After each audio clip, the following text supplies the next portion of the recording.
Hi preschoolers, it's Mrs. Allison with another little activity for you to do at home.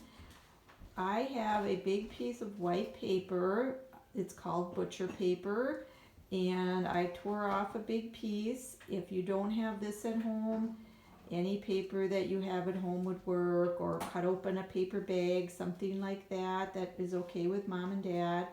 And then I drew some shapes on my paper with a marker, and either you could try to do it yourself or you could ask someone at home to help you make the shapes. I drew a heart, a circle, a triangle, a square, and a rectangle.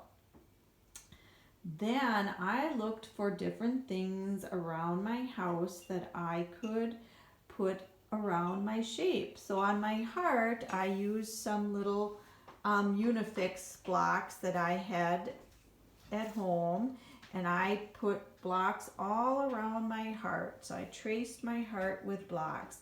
Then my circle, I had some pattern blocks that I had at home, and I used those to trace around my circle.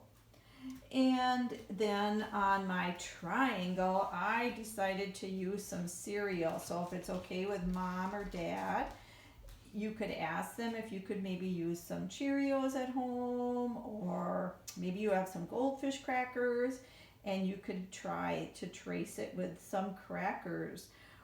And my square, I used buttons. I had a jar of buttons, so I traced my square with buttons.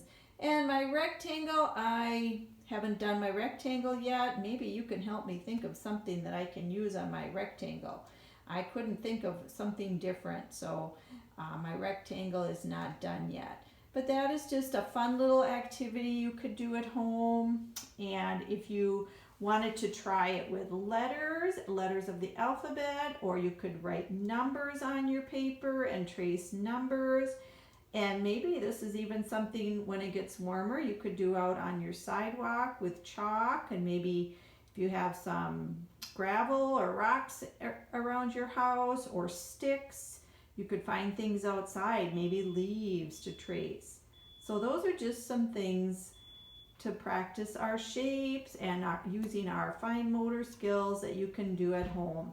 And I would love to see some pictures of what you found around your house to trace your shapes with. Have fun!